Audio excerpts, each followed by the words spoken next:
Good morning बच्चों। हमने अपना एक चैप्टर फिनिश कर लिया है और हमने उसका एक टेस्ट भी प्लान किया है जो हमने ऑनलाइन ही किया है। जिन बच्चों ने वो टेस्ट अपना नहीं दिया है वो अभी भी उसे अपना करके मुझे भेज सकते हैं। आज हम नया चैप्टर स्टार्ट करेंगे, बेंज़ल्डिहाइड या कहें हम एरोमेटिक एल्डिहाइड्स। एरोमेटिक एल्डिहाइड्स में सबसे पहले दो तरह के एल्डिहाइड्स हो सकते हैं। पहला एल्डिहाइड जिसमें कि बेंजीन रिंग पर डायरेक्टली CHO समूह लगा हुआ हो, और दूसरा जिसमें कि एल्काइल समूह के साथ में बेंजीन रिंग लगी हो, या हम कहें साइड चेन में इस तरह से हम देख सकते हैं, साइड चेन में बेंजीन लगी हो। तो अभी फर्स्ट स्टार्टिंग एरोमेटिक एल्डिहाइड हम स्टार्ट करते हैं बेंज़ल्डिहाइड से, जिसे हम बेंजीन कार्बल्डिहाइड भी कहते हैं। इसकी बनाने की विधियां हम सबसे पहले देखते हैं। बेंजल क्लोराइड से, ये बेंजल क्लोराइड है, C6H5CHCl2 बेंजल क्लोराइड कहलाता है। बेंजाइल क्लोराइड होता है C6H5CH2Cl। तो बेंजल क्लोराइड का हाइड्रोलिसिस जब हम करते हैं, जल अपघटन जब हम करते हैं, तो दो मॉलिक्यूल HCl के बाहर निकल जाते हैं और हमें इस तरह से डायॉल मिलता है। लेकिन क्योंकि एक ही कार्बन पर दोनों OH समूह है, ये अनस्टेबल होता है और ये तुरंत वाटर मॉलिक्यूल को बाहर निकाल करके और बेंज़ल्डिहाइड में परिवर्तित हो जाता है। नेक्स्ट मेथड ऑफ सिंथेसिस है बेंजिल क्लोराइड से। ये बेंजल था, ये बेंजिल है। There is lot of difference, नाम में कंफ्यूज ना होए।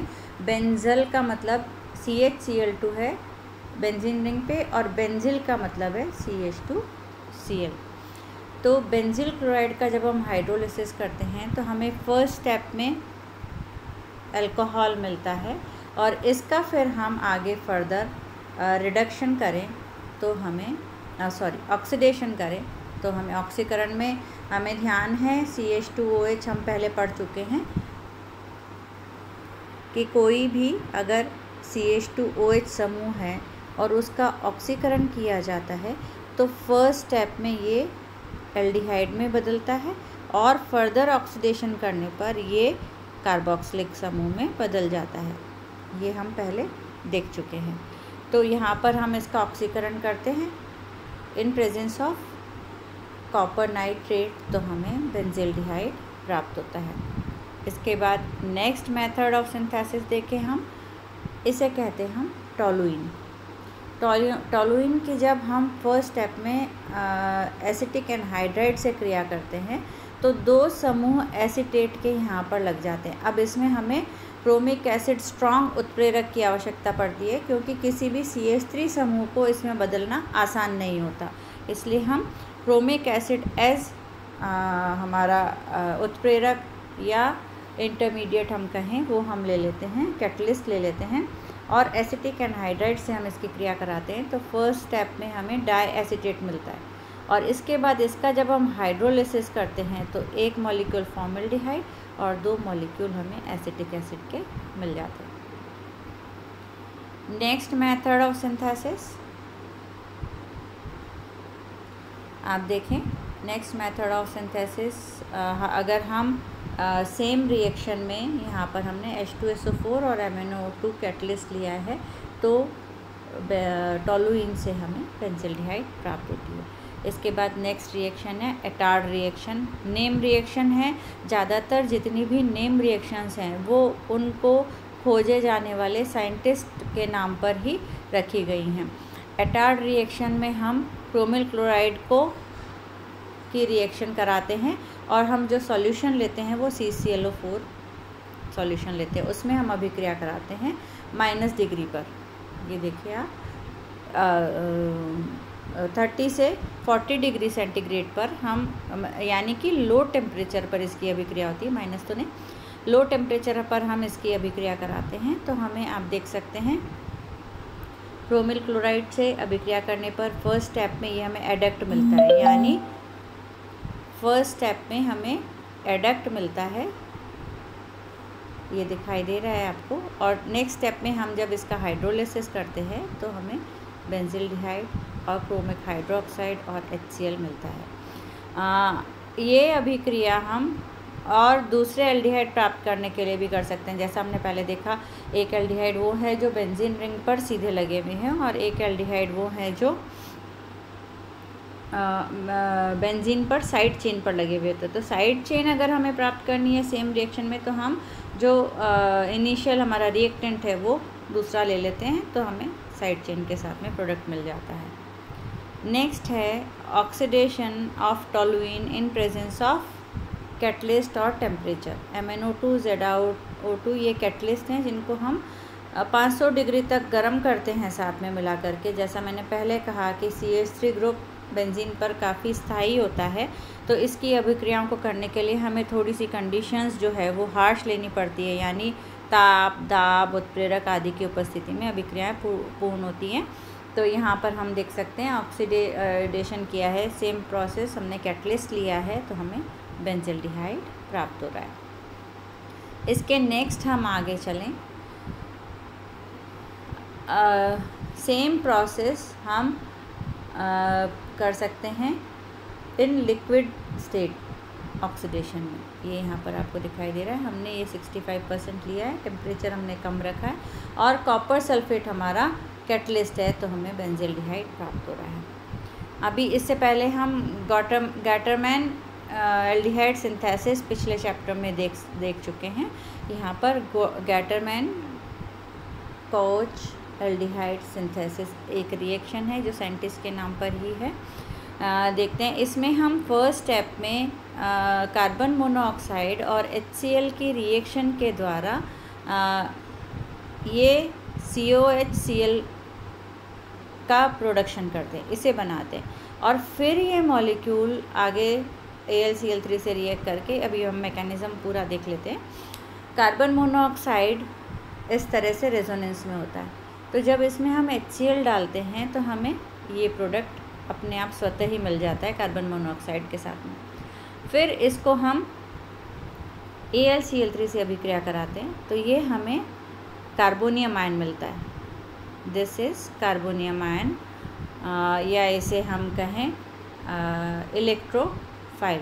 और जैसा कि हमने पहले डिस्कस किया है कि बेंजीन रिंग बहुत रेडीली इलेक्ट्रोफाइल से रिएक्शन दिखाती है, बहुत फास्ट, क्योंकि इस पर इलेक्ट्रॉन्स की अधिकता होती है। तो जिसके पास इलेक्ट्रॉन्स की कमी है वो इस पर आसानी से अटैक करता है। हमें ये यहाँ पर AlCl4 मिलने के बाद में ये दिखाई दे रहा है आपको, हमें नेक्स्ट प्रोडक्ट मिल गया है इसका अटैक के द्वारा, और इसमें से फिर एक H+ निकल करके इस AlCl3 के साथ में वापस रिएक्ट करता है, तो एक मॉलिक्यूल HCl बाहर निकल जाता है और AlCl3 हमें वैसा का वैसा ही प्राप्त हो जाता है और हमें बेंजिल्डिहाइड मिल जाता है। ये कहलाती है Gattermann coach aldehyde synthesis reaction, जिसमें हम एल्डिहाइड बना रहे हैं, एल्डिहाइड का सिंथेसिस कर रहे हैं। यहाँ से अगर हम इसकी बजाय HCN को काम में लें तो भी ये अभिक्रिया संभव है। हमने HCN को HCl की प्रेजेंस में और AlCl3 के प्रेजेंस में लिया है, तो ये हमें ये वाला E+ या इलेक्ट्रोफाइल देता है, इलेक्ट्रोफाइल, और AlCl4- यहाँ बन जाता है। इसके नेक्स्ट स्टेप में इसका अटैक होता है, ये हमें इंटरमीडिएट मिलता है जो अनस्टेबल है और ये तुरंत H निकाल करके CH डबल बॉन्ड NH में दिखता है। लेकिन ये आप देख सकते हैं CH डबल बॉन्ड NH ये भी अपने आप में अनस्टेबल होता है, और इसीलिए इसका अगर हम हल्के से माध्यम में जल डाल दें इसमें, तो ये अमोनिया को बाहर निकाल करके बेंजिल्डिहाइड में बदल जाता है। तो गैटरमैन कोच सिंथेसिस में हम दो अभिकर्मक काम में ले सकते हैं, या तो हम HCN काम में लें या हम कार्बन मोनोऑक्साइड काम में लें AlCl3 की प्रेजेंस में। नेक्स्ट है सोमलेट सिंथेसिस, सोमलेट अभिक्रिया। आप देख सकते हैं यहाँ पर, इसे कहते हैं हम यूरोट्रोपिन, हेक्सामेथिल टेट्राअमीन, यूरोट्रोपिन।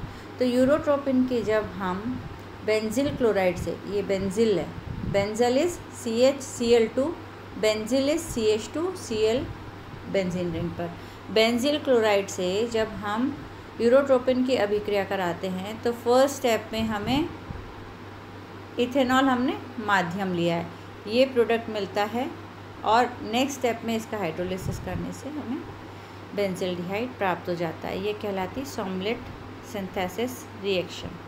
इसके बाद में नेक्स्ट सिंथेसिस है स्टीफेंस रिएक्शन के द्वारा हम बेंजिल्डिहाइड का सिंथेसिस कर सकते हैं। इसमें हम काम में लेते हैं साइनाइड, दिखाई दे रहा है आपको। इसको जब हम SnCl2 और HCl की प्रेजेंस में रिएक्शन कराते हैं तो हमें बेंजिल्डिहाइड मिलता है, लेकिन इसका मैकेनिज़्म पूरा हम देखें तो इसका मैकेनिज़्म क्या है। HCl की अभिक्रिया से इस पर H जुड़ जाता है, ये इस तरह से लिखा जाना चाहिए। अगर हम एग्ज़ाम में लिखते हैं तो हमें यहाँ पर Cl माइनस और लिख देना चाहिए, जिससे इसके साथ में फिर नेक्स्ट स्टेप में SnCl2 से SnCl4 बनता है और HCl के साथ में ये रिएक्ट करके हमें H2SnCl6 देता है। ये हमारा ये जो प्रोडक्ट है इसका अब यहाँ पर रिडक्शन होगा इसके द्वारा, तो हमें पहले ये प्रोडक्ट मिलेगा, एडिशन प्रोडक्ट मिलेगा और इसके बाद में इसका हाइड्रोलिसिस होगा तो बेंजिल्डिहाइड प्राप्त होता है। ग्रिग्नार्ड रिएजेंट से, ग्रिग्नार्ड अभिकर्मक से बहुत आसानी से बहुत सारे उत्पाद बनाए जा सकते हैं। ये कहलाते हैं ऑर्गेनोमेटेलिक कंपाउंड्स और ये ऑर्गेनिक सिंथेसिस में बहुत यूज़फुल हैं। ये कई सारे हैं, जैसे जिंक के भी कई हैं, कॉपर के भी कई हैं, मैग्नीशियम का ये हमारा ग्रिग्नार्ड रिएजेंट है। ग्रिग्नार्ड रिएजेंट में हम एलिफेटिक और एरोमेटिक दोनों तरह के ग्रिग्नार्ड रिएजेंट यूज़ कर सकते हैं। यहाँ पर CH3MgBr भी हो सकता है, CH3MgCl भी हो सकता है। मैग्नीशियम इसका मेन कॉन्स्टिट्यूएंट है और इसकी जो रिएक्टिविटी है उसकी वजह से ये कई सारी रिएक्शंस दे करके कई सारे उत्पाद आसानी से बना सकता है। तो बहुत अच्छा एक ऑर्गेनिक सिंथेसिस का बहुत अच्छा रिएजेंट माना जाता है। इसकी हम रिएक्शन करवाते हैं प्रोपियोनिक एसिड से, CH3COOH देख रहे हैं आप। तो यहाँ पर O के साथ में हमेशा MgBr लग जाता है और जो एल्काइल ग्रुप है वो दूसरी जगह जा कर के यहाँ पर लग गया, कार्बन पर दिखाई दे रहा है। फिर इसका हम हाइड्रोलिसिस करते हैं तो हमें फर्स्ट स्टेप में ये प्रोडक्ट मिलता है जो कि आप देख सकते हैं यहाँ पर OC2H5, यहाँ OH, तो इसकी स्टेबिलिटी कम होती है। इसे हल्का गर्म करते हैं, गर्म करते ही ये हमें बेंजिल्डिहाइड और इथेनॉल प्रोडक्ट में दे देता है। चलिए इसके आगे हम नेक्स्ट क्लास में पढ़ेंगे।